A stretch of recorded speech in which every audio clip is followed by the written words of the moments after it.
تقریباً 1 مہینہ ہونے کو آ گیا ہے اور بڑی سینئر افسران پر مشتمل لوگوں نے اس کی تحقیقات بھی کی. یقیناً کچھ نہ کچھ ان کی کنکلوژن بھی ہوگی, فائنڈنگز بھی ہوں گی. ہم ابھی آپ سے نہیں پوچھ رہے کہ ان کی کیا فائنڈنگز ہیں, کیونکہ ابھی معاملہ زیر بحث ہے. لیکن کیا آپ نہیں سمجھتے کہ ان کے وکیل صاحب کی 2 دن میں 3 دفعہ پریس کانفرنس کرنا کیس میں اتنا زیادہ بھونچال کو لے آیا, اتنا زیادہ ابہام پیدا کر دیا, اور پھر جوڈیشل کمیشن کی جو فائنڈنگز ہوتی ہیں اگر وہ ان کی منشا کے مطابق فار ایگزامپل نہیں آتی اور یہ پھر اس کو بھی مسترد کرتے تو پھر آگے کیا راستہ نکلے گا؟ جوڈیشل کمیشن کی فائنڈنگ اور ابھی جوڈیشل کمیشن کی کانسٹیٹیوشن کو انہوں نے مسترد کیا ہے. دیکھیں میں تو آپ کو بتا رہا ہوں نا کہ آخر میں انصاف عدالت سے ہی ملنا ہے نا, تو عدالت ہی تو کر رہی ہے, تو جس عدالت سے انصاف ملنا ہے وہی عدالت اگر اس کو انکوائر کر کے اپنے فیکٹ دے گی, اس میں کیا قباحت ہے؟ وکیل صاحب کے کردار کے اوپر میں کوئی کامنٹ نہیں کرنا چاہوں گا. اللہ تعالیٰ ان کو خوش رکھے, وہ کریں دن میں 2-3 پریس کانفرنسز, ان کی مرضی ہے. لیکن میں یقین جانے میں اس کی ماں کی تکلیف سمجھتا ہوں. میں ایک پلیز مجھے بات کریں. وہ ماں بیچاری ایک ہی سوال کرتی ہے صرف کہ مجھے انصاف چاہیے, صرف یہ کہ میرا بیٹا مجھ سے بچھڑ گیا, مجھے انصاف چاہیے کہ کس نے اس کو مارا ہے, کیا محرکات تھے. تو میں یہ سمجھتا ہوں ہم سب کی ذمہ داری ہے کہ ہم اس ماں کو یہ جواب دینے میں کامیاب ہوں. آپ کے پاس کوئی ایویڈنس ہے, کوئی چیز ہے, آپ کہہ سکتے ہیں پولیس بائسڈ ہے, آپ جج صاحب کے پاس جا کے لیاقت علی راحت صاحب کو کہے گا پولیس اپنا کورٹ رپورٹنگ کرتے ہیں, وہ ان کو آپ چیزیں دے سکتے ہیں اور ان کے پاس پورا حق ہوگا کہ وہ سمن کر سکتے ہیں کسی کو بھی اس ایویڈنس کے لیے. تو آئیے اس کمیشن کو اسسٹ کیجئے تاکہ اس معاملے کو ہم once and for all conclusive finding کی طرف جا سکیں کہ وہ جو نوجوان چلا گیا, اس ماں کی گود اجڑ گئی, اس کو ہم جواب دینے میں کامیاب ہیں. جیسا کہ آپ نے بتایا فیملی سے رابطے میں تھے, تو کیا جب فیملی نے آپ کو جوڈیشل کمیشن کے حوالے سے منع کیا تو کیا آپ نے اس بارے میں بات بھی کہ وہ کیوں منع کر رہے ہیں جوڈیشل کمیشن کے حوالے سے, اور وہ جی آئی ٹی پر ہی کیوں زیادہ جو ہے وہ فورس ان کی فیملی کی طرف سے کیا ہے؟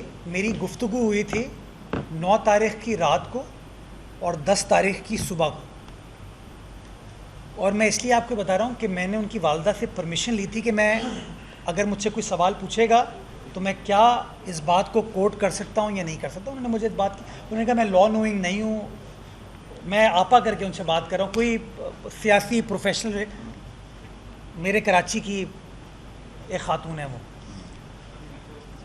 انہوں نے یہ کہا کہ دیکھیے جوڈیشل انکوائری کا جے آئی ٹی کا تو تذکرہ ہی نہیں ہوا. انہوں نے کہا جوڈیشل انکوائری تو ہمیشہ کی جا سکتی ہے, ابھی فار ناؤ, یہ الفاظ ہیں ان کے, فار ناؤ نئی ٹیم بن گئی ہے تو ہم اس پر اعتماد کا اظہار کرتے ہیں. تو چونکہ انہوں نے خود کہا ہے تو ہم نے اس بات کا احترام کیا.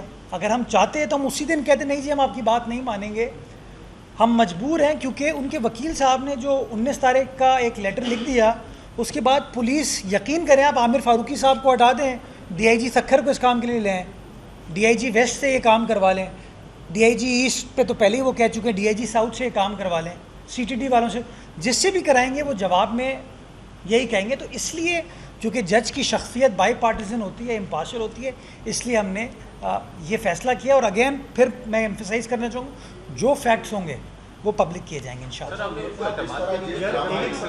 جس ڈرامائی انداز میں یہ کیس چل رہا ہے, خودکشی یا قتل جو بھی ہے, اس بچے کو انصاف ملے, اور جس طرح سے یہ جوڈیشل کمیشن بھی تشکیل دیا ہے, ایک عام شخص یہ جاننا چاہتا ہے کہ لوور کورٹ سے ہائر کورٹ, ہائر کورٹ سے پھر سپریم کورٹ, اگر یہ جیسے انہوں نے اب منع کر دیا کہ بھئی ہم اس کو نہیں مانتے ہیں, 1 مہینے بعد کوئی فیصلہ آ بھی جاتا ہے جو ان کی منشا کے برخلاف ہو جس طرح, تو پھر اس کے بعد اور آپشن کیا رہ جاتے ہیں؟ کیا سپریم کورٹ یا پھر کس طرح کا کون سا آپشن ہوگا؟ ایک عام آدمی یہ جاننا چاہتا ہے. نہیں, ان کا فیصلہ نہیں آئے گا. دیکھیں میں آپ کو یہ ایکسپلین کروں ذرا, یہ جو جوڈیشل کمیشن ہے یہ ایک فیکٹ فائنڈنگ فورم ہوتا ہے, فیصلہ نہیں دیتا. وہ فیصلہ کرے گا اس کا میجسٹریٹ, ڈسٹرکٹ اینڈ سیشنز جج, اور وہ کرے گا 173 کی رپورٹ کی روشنی میں, اور وہ 173 کی رپورٹ جو ہے وہ آئیو بنائے گا, وہ کوئی جوڈیشل آفیسر نہیں بنائے گا.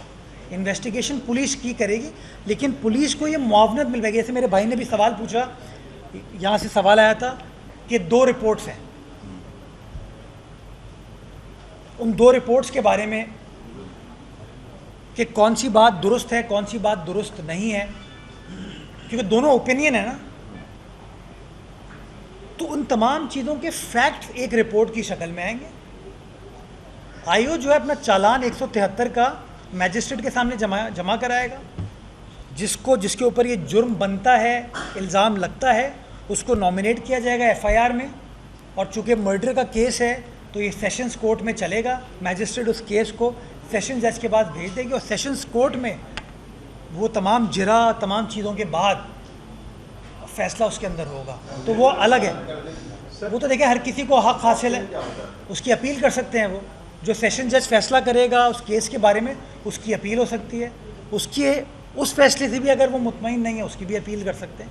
لیکن اگین ایز اے سیڈ, میں پھر ایمفسائز کرنا چاہوں گا کہ حکومت کا صرف اس وقت ایک منشا ہے, ایک موٹیو ہے کہ جو فیکٹس ہیں, جو سچ ہے, وہ ہم سب جاننا چاہتے ہیں تاکہ اس فیملی کو ہم بتا سکیں کہ یہ وہ فیکٹرز تھے, یہ وہ محرکات تھے اور یہ وہ ظالم ہے جس نے یہ سفاک کام کیا ہے. سوشل میڈیا پہ بہت زیادہ مہم سوری, میں نے آپ کو کہا نا پیش رفت ہوئی ہے, میں اس کے اوپر کوئی کامنٹ نہیں کرنا چاہوں گا اس وقت. وہ let the police investigation team deal with it.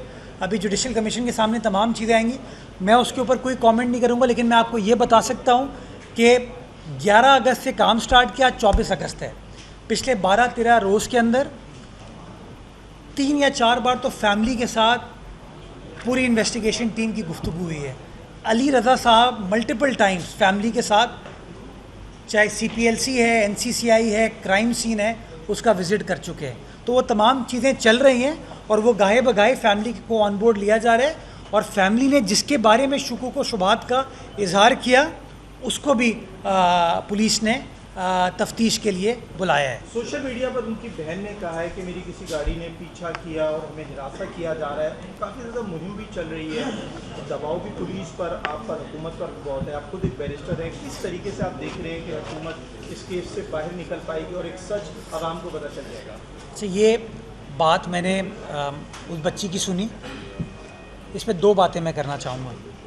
جب میں پہلی بار فیملی کے پاس گیا تو مجھے مرحوم کی والدہ نے کہا کہ میں پریشان ہوں اور مجھے اپنی بیٹی, ڈر ہے, خوف ہے اپنی بچی کے لیے, اپنی بیٹی کے لیے.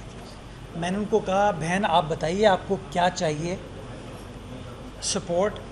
اگر آپ کو گن مین گارڈ چاہیے تو ہم وہ بھی پرووائڈ کریں گے, جس چیز پہ آپ مطمئن ہو. میں نے ایس ایس پی ایسٹ سے پوچھا اس بارے میں. وہ دونوں گاڑیاں جو رات کو یہ پہنچے ہیں, غالباً 3 بجے کا وقت ہے, وہ دونوں گاڑیوں کو آئیڈینٹیفائی کیا گیا ہے, چیک کیا گیا ہے کہ وہ گاڑیاں کن کی ہیں اور کون لوگ ہیں. اور اس کے اندر کوئی اس طرح خدا نہ خواستہ اللہ نہ کرے کوئی سسپیشس چیز نہیں ہے. اس نے پولیس نے اس کو انویسٹیگیٹ کیا. لیکن اگین میں پھر کہنا چاہوں گا, اگر فیملی کچھ بھی ایکسپیکٹ کرتی ہے, ان کو کوئی بھی پریشانی ہے, کوئی اس طرح کا خوف ہے, وہ ہمیں بتائے. انشاءاللہ جو ان کو سپورٹ چاہیے ہوگی, جو سیکیورٹی, جو چیز چاہیے ہوگی, انشاءاللہ that will be done on the part of government.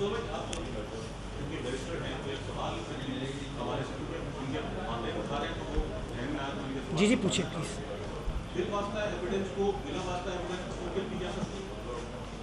Direct اور انڈائریکٹ آپ کہہ رہے ہیں. دیکھیں ڈائریکٹ ایویڈنس جو ہے نا وہ زیادہ امپورٹنٹ ہوتا ہے ایز لانگ ایز وہ قانونی تقاضوں کو میٹ کرے.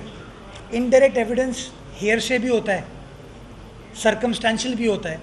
تو تمام چیزیں جب عدالت فیصلہ کرے گی نا, یہ میں نے آپ کو جو سیشن جج کا بتایا ہے, جب ان کے سامنے 173 کا چالان جائے گا اس کے بیسس کے اوپر یہ فیصلہ کیا جائے گا.